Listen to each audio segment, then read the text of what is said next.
The crack of the whip split the air before Samuel Calloway ever saw her. Dust hung low along the San Piedra Trail, clinging to the heat, the smell of sweat, leather, and fear. The afternoon sun pressed down without mercy, bleaching the land into harsh reds and dull browns. Samuel had been walking steadily, eyes forward, mind fixed on nothing in particular, an old habit formed in places where attention could get a man killed. That was when he heard the second sound. A sharp intake of breath. Not a cry. Not a plea. Two men dragged a young Apache woman through the dust, her wrists bound, her back striped raw where the whip had already done its work. Blood streaked her skin in dark, drying lines. She stumbled once, caught herself, and straightened again. She did not cry out. She did not beg. When one of the men leaned too close, grinning, careless, she lunged. Her teeth sank into his arm with feral, desperate force. The man screamed and flung her hard to the ground.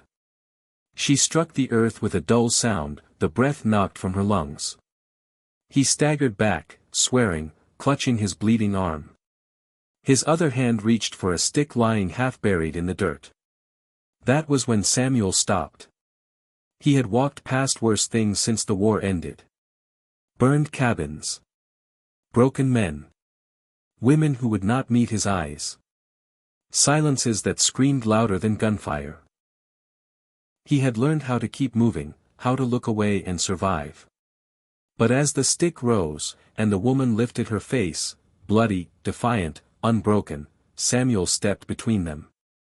For the first time in years, he chose not to walk on. The men shouted, startled, their voices sharp with insult and disbelief. One demanded to know what business it was of his. The other flexed his injured arm, eyes narrowed, waiting for permission to strike. Samuel did not raise his voice. He reached into his coat, counted out the coins he carried, and placed them in the man's open palm. It was not much. It was enough.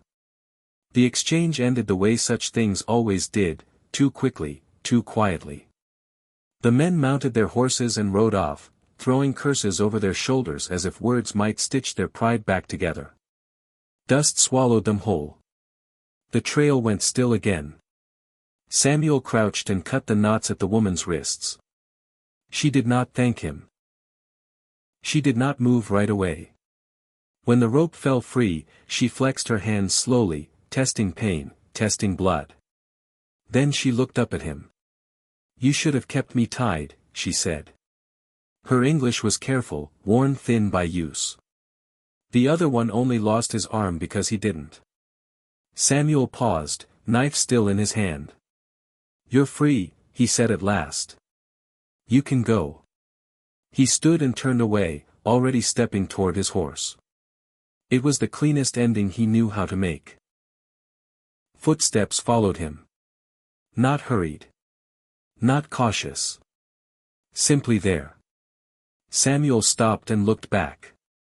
The woman stood several paces behind him, posture steady despite the blood on her back and the raw marks on her wrists.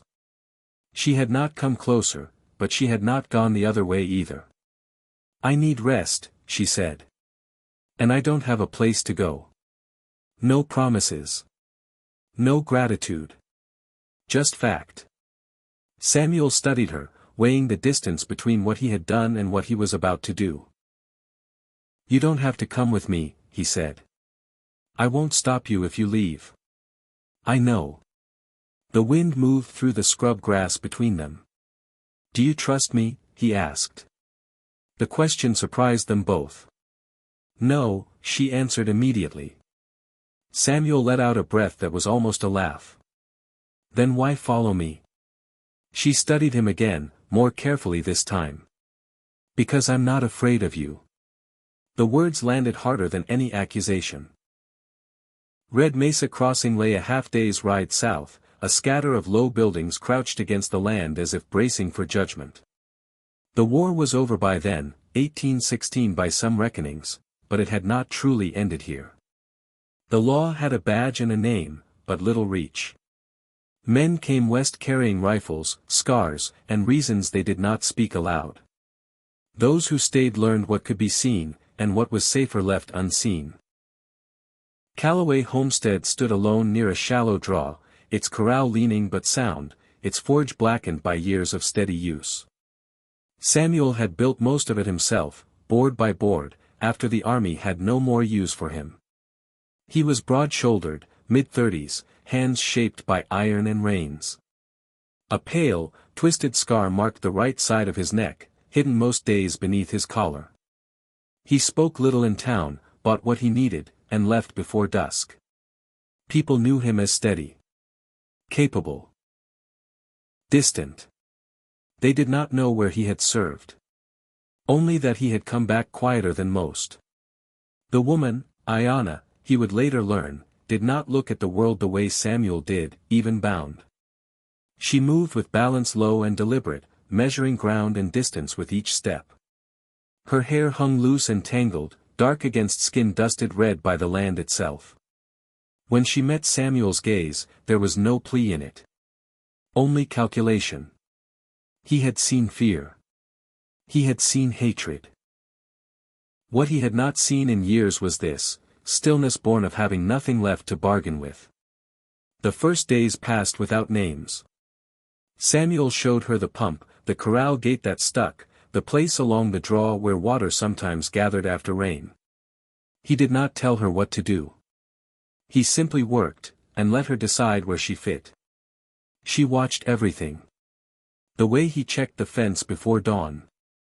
The way his eyes tracked movement before his head turned. How sudden noises made him flinch, though he pretended otherwise. Samuel noticed her noticing. It made him uneasy.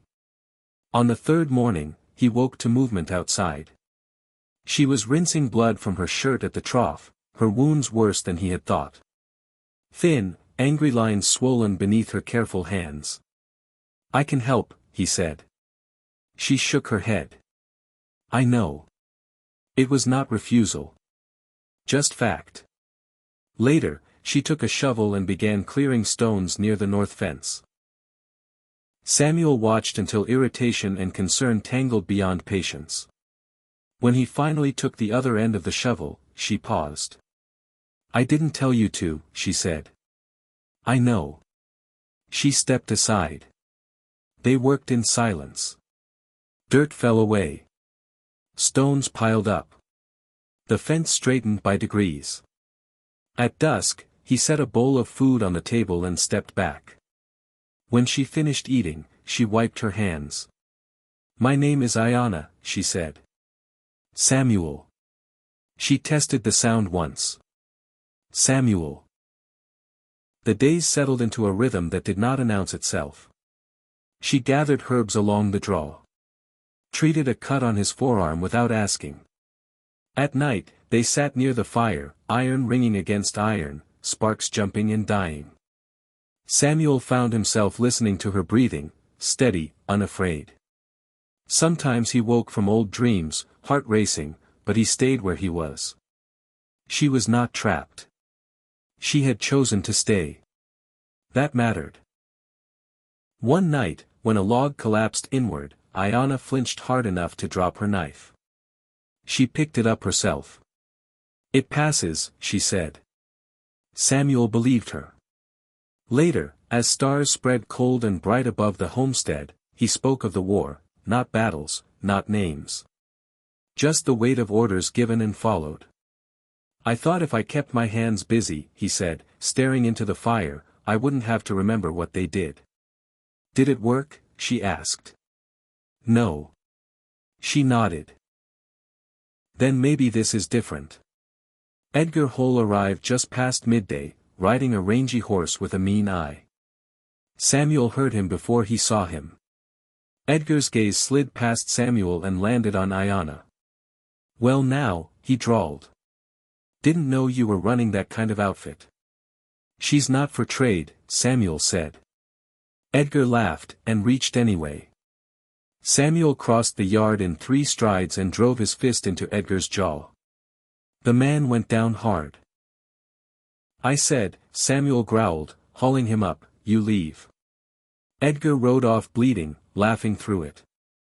That night, Ayanna said quietly, "He'll come back." Samuel nodded. "I know." For the first time since he'd built the homestead, Samuel did not imagine himself alone in it. The quiet they had built was breaking. And this time, Samuel Calloway would not walk away.